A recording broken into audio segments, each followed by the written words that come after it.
Hello students, स्वागत है एक बार फिर से आप सभी का आपके अपने यूट्यूब चैनल विष्णु सर में। देखिए, आज की वीडियो में हम चर्चा करेंगे वर्ष 2023-24 जो वर्तमान में हमारा सत्र चल रहा है, उस सत्र के अंतर्गत आज हम 8 ग्रेड अभ्यास पुस्तिका में कक्षा 7 में आज हम संस्कृत विषय में 10वां पाठा महर्षि पाणिनि इसका संपूर्ण हल देखेंगे। सभी प्रश्नों के उत्तर देखेंगे यहाँ पर।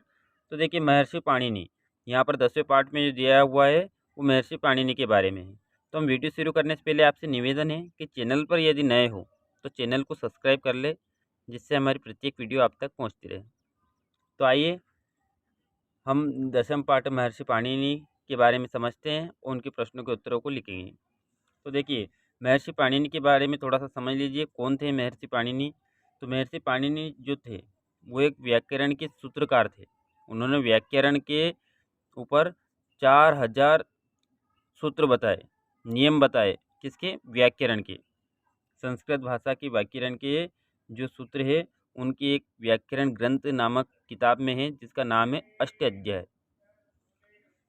देखिए, यहाँ पर दिया हुआ है कि महर्षि पाणिनि ने अष्टाध्यायी नामक व्याकरण ग्रंथ की रचना करके व्याकरण शास्त्र को उन्नत शिखर पर पहुंचा दिया। एक अष्टाध्यायी में व्याकरणों के 100 वर्गों का वर्णन सूत्र शैली में बड़ी रोचकता के साथ किया गया है और यही व्याकरण का प्रतिनिधि ग्रंथ है। प्रस्तुत पाठ महर्षि पाणिनि ने हम पाणिनि व्याकरण के संबंधित नियमों सूत्रों के माध्यम से विस्तार पूर्वक पढ़ेंगे। देखिए, यहाँ पर सबसे पहले जो प्रश्न दिया हुआ है वो है बहुविकल्पी प्रश्न, यानी कि हमें 4 ऑप्शन में से एक ऑप्शन को टिक करना है जो सही हो। मुनित्रय सम्मिलित अस्ति। मुनित्रय का मतलब क्या है? मुनित्रय मतलब 3 मुनि जो श्रेष्ठ मुनि थे, उनमें इन तीनों चारों में से कौन से मुनि शामिल है? तो देखिए, मुनित्रय में जो मुनि हैं वो है पहले हमारे महर्षि पाणिनि, दूसरे वररुचि और तीसरे हमारे पतंजलि। 3 मुनियों को मिलकर क्या बना? मुनित्रय। तो यहाँ पर देखिए, पाणिनि जो है वो व्याकरण के सूत्रकार है और हमारे वररुचि जो है वो वाक्यकार है और जो पतंजलि है वो भाष्यकार है। तो हमारे मुनित्रय में कौन कौन आ जाएगा? यहाँ पर देखिए, पाणिनि,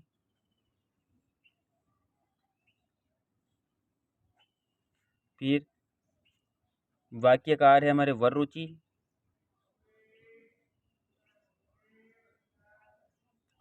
और तीसरे है हमारे पतंजलि, जिन्होंने भाष्यकार की रचना की थी। तो यहाँ पर देखिए, मुनित्रय में सम्मिलित अस्ति, तो इनमें चारों में से मुनित्रय में कौन सम्मिलित है? तो पतंजलि। हमारा राइट आंसर होगा। अगला देखिए, महेश्वर सूत्रेषु विज्ञानम अस्ति। जो महेश्वर सूत्र है वो किस प्रकार का विज्ञान है? तो जो महेश्वर सूत्र भगवान शंकर के डमरू से 14 बार भगवान शंकर ने जब डमरू बजाया तो उनके डमरू से जो ध्वनि निकली, उन्हीं ध्वनियों को कहा जाता है महेश्वर सूत्र, जिनकी रचना किसने की? महर्षि पाणिनि ने। तो देखिए, महेश्वर सूत्र किस प्रकार का विज्ञान है? तो यहाँ पर देखिए, महेश्वर जो सूत्र है हमारे, वो किस प्रकार के विज्ञान में जाएंगे? तो यहाँ जाएंगे स्वर विज्ञान, यानी कि स्वर का ज्ञान है उसमें। विज्ञान किसे कहा जाता है? तो विज्ञान कहा जाता है विशेष ज्ञान ही विज्ञान होता है।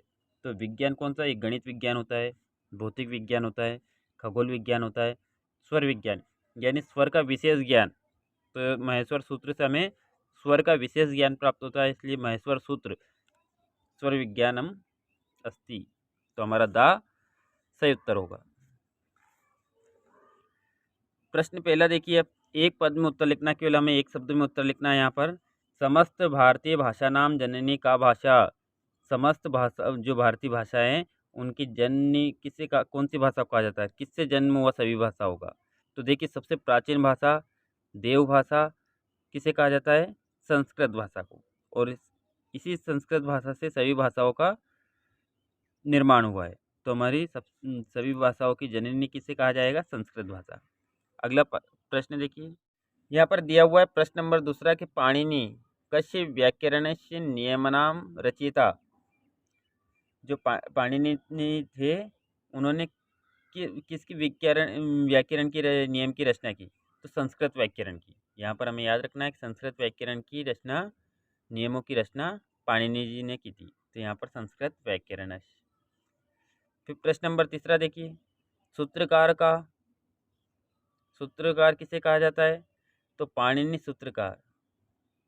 पाणिनि जो थे सूत्रकार, पाणिनि जो हमारे महर्षि पाणिनि थे वो सूत्रकार थे। प्रश्न चौथा देखिए, भाष्यकार का, तो अभी हमने बताया था मुनित्रय में 3 मुनि हैं।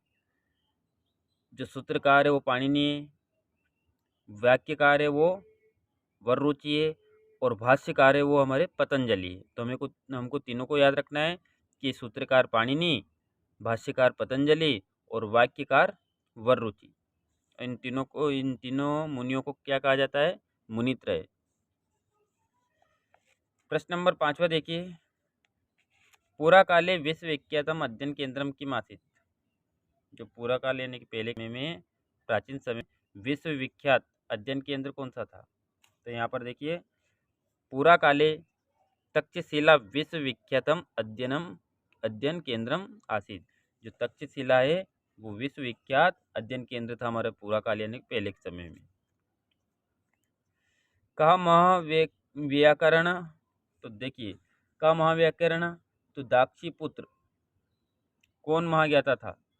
तो दाक्षीपुत्र यानी पाणिनि के पिताजी का नाम दाक्षी था और माता का नाम पाणी था। तो यहाँ पर दाक्षीपुत्र पाणिनि एवं महाव्याकरण अस्ति। जो दाक्षीपुत्र पाणिनि थे वो महान ज्ञाता थे। प्रश्न नंबर 7वां देखिए, पाणिनि व्याकरण विकसित की, तो यह हुआ है कि पाणिनि व्याकरणम प्राचीनम विश्व प्रसिद्धम भारतीय विज्ञानम खलु। यानी कि जो पाणिनि जी थे वो व्याकरण प्राचीन है और विश्व प्रसिद्ध भारतीय विद्वान भी है। प्रश्न नंबर 8वां देखिए, भारतीय विदेशियास विज्ञानिना कम स्मरन्ति। तो भारतीय विदेशियास विज्ञानिना सर्वदा स्मरन्ति नमन्ति चा। जो व्याकरण सूत्र के रचयिता महर्षि पाणिनि को भारतीय और विदेशी वैज्ञानिक सदा स्मरण करते हैं और नमस्कार करते हैं। प्रश्न नंबर अगला देखिए, प्रश्न नंबर 11वां देखिए, आचार्य सहायन व्यंजन वर्णनाम क वर्गोदय वर्गीकरण कुरुत।